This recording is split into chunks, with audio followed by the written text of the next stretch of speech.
بسم اللہ الرحمن الرحیم۔ سبق نمبر 51۔ اس سے پہلا جو سبق گزرا ہے سبق نمبر 50، اس کے اندر آپ حضرات نے ایک تو مفعول مطلق کی تعریف پڑھی ہے اور دوسرے مفعول بہ فاعل وغیرہ کی تعریف پھر پڑھی تھی۔ تو دو مفعول کی تعریف آپ کے سامنے آ چکی ہے، مفعول بہ کی اور مفعول مطلق کی۔ مفعول فی کی اس سبق میں سب سے پہلے تعریف کی ہے۔ مفعول فی وہ اسم زمان و مکان ہے جس میں فاعل کا فعل کیا گیا ہو۔ مفعول فی وہ اسم زمان یا اسم مکان ہے، یہ بھی کہہ سکتے ہیں، اور اسم زمان و مکان بھی کہہ سکتے ہیں، یعنی یہ دونوں چیزیں چونکہ الگ الگ ہیں، زمان الگ ہے مکان الگ ہے، تو مفعول فی وہ اسم زمان یا مکان ہے جس میں فاعل کا فعل کیا گیا ہو۔ رٹنا بہرحال ایسے ہی ہے جیسا کہ اس کے اندر لکھا ہوا ہے، جیسے صمت یوم الجمعہ، میں نے جمعے کے دن روزہ رکھا۔ اب یہاں پر دیکھیں آپ، یوم الجمعہ جمعے کا دن، تو یہ زمانہ ہے، ظاہر بات ہے مکان نہیں ہے، تو یہ اس میں زمان ہو گیا۔ مفعول فی کا دوسرا نام ظرف ہے، مفعول فی کو ظرف بھی کہتے ہیں، اور ظرف کی دو قسمیں ہیں، ظرف زمان اور ظرف مکان۔ پھر ظرف زمان کی دو قسمیں آتی ہیں، مبہم محدود، مکان کی بھی ایسے ہی دو قسمیں آئیں گی، مبہم اور محدود۔ ظرف زمان مبہم کس کو کہیں گے؟ مبہم کہتے ہیں ایسے ظرف زمان کو، ظرف زمان مبہم وہ اسم ہے جو ایسے وقت پر دلالت کرے جس کی کوئی حد معین نہ ہو۔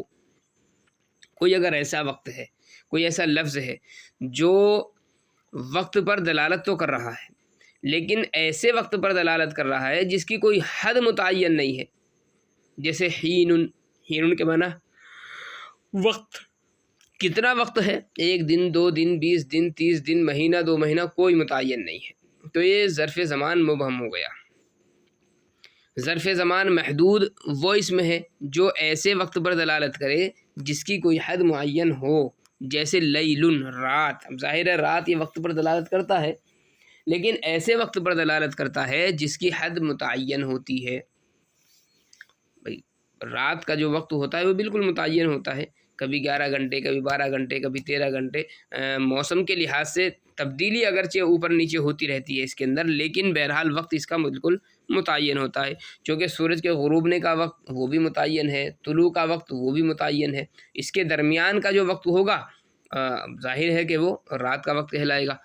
ظرف مکان مبہم کس کو کہیں گے؟ وہ اسم ہے جو ایسی جگہ پر دلالت کرے جس کی کوئی حد معین نہ ہو، جیسے خلف، پیچھے، کہاں تک پیچھے ہو، اب 1 metre 2 metre 3 metre 1 kilometre 2 kilometre, جتنا پیچھے ہو سکتا ہے، تو اس کی کوئی حد متعین نہیں ہے۔ ظرف مکان محدود وہ اسم ہے جو ایسی جگہ پر دلالت کرے جس کی کوئی حد معین ہو، جیسے مسجد، عبادت کرنے کی جگہ۔ اب ظاہر ہے کہ مسجد کی حدود جو ہیں وہ متعین ہوتی ہیں۔ یہ تو ہو گیا مفعول فی، تو 3 مفعول آپ حضرات کے سامنے آ گئے۔ چوتھا مفعول ہے مفعول لہو۔ مفعول لہو وہ اسم یعنی مصدر ہے جس کی وجہ سے فعل مذکور کیا گیا ہو، جو فعل مذکور کے کرنے کا سبب ہوتا ہے اس کو مفعول لہو کہتے ہیں، جیسے قمت اکراما لزید، میں زید کے اکرام کے لیے کھڑا ہوا، تو اکراما لزید، زید کے اکرام کے لیے، زید کے اکرام کے لیے کھڑا ہوا، تو قیام کا جو سبب ہے وہ اکرام ہے۔ ایک مفعول ہے مفعول معہو۔ مفعول معہو کس کو کہیں گے؟ مفعول معہو وہ اسم ہے جو واو بمعنی ما کے بعد واقع ہو، جو واو بمعنی ما کے بعد واقع ہو تاکہ فعل کے معمول یعنی فاعل یا مفعول بھی کے ساتھ ساتھ ہونے پر دلالت کرے۔ فعل کا جو معمول ہوگا کبھی تو فاعل ہوگا اور کبھی فاعل کے ساتھ میں مفعول بھی ہوگا، تو ان دونوں کے ساتھ ساتھ ہونے پر دلالت کرے، جیسے جاء البرد والجبات، سردی جبوں کے ساتھ آئی، جاء البرد مع الجبات کے معنی میں یہ ہے۔ کفاک وزیدا درہم، کافی ہے تجھ کو اور زید کو 1 درہم،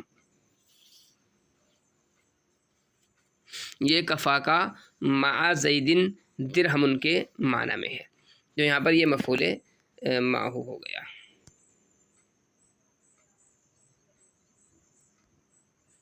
کا ہے ترکیب تدریس النحو میں دیکھیں، یعنی یہ جو مثالیں ہیں ان کی ترکیب بھی گویا کہ کرنی ہے۔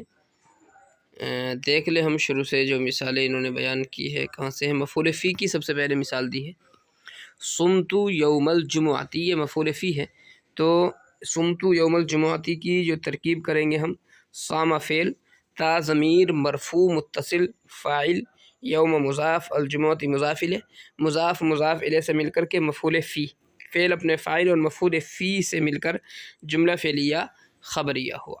یہ مفعول فی کی ترکیب ہو گئی ہے۔ اس کے بعد میں مفعول لہو کی مثال ہے، قمت اکراما لزید، میں زید کے اکرام کے لیے کھڑا ہوا۔ یہاں پر قام فعل، تا ضمیر مرفوع متصل فاعل، اکراما مصدر موصوف، اکراما مصدر موصوف، لام حرف جر، زید مجرور، جار مجرور سے مل کر متعلق ہوا ثابتاً شبہ فعل کے، ثابتاً شبہ فعل، ضمیر اس کے اندر اس کا فاعل ہو جائے گا، ثابتاً شبہ فعل اپنے فاعل اور متعلق سے مل کر کے یہ صفت بن جائے گا اکراماً مصدر موصوف کی، موصوف صفت سے مل کر کے پھر یہ مفعول لہو ہوگا قام فعل کا، قام فعل اپنے فاعل اور مفعول لہو سے مل کر کے جملہ فعلیہ خبریہ ہوا۔ اس کے بعد میں مفعول معہو کی مثال دی ہے، جاء البرد والجبات، سردیاں جبوں کے ساتھ آئی۔ جاء فعل، البرد فاعل،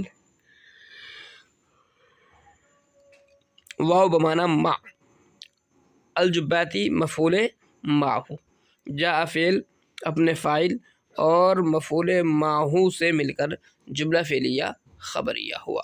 تو اس طریقے سے یہ اس کی ترکیب ہو جائے گی۔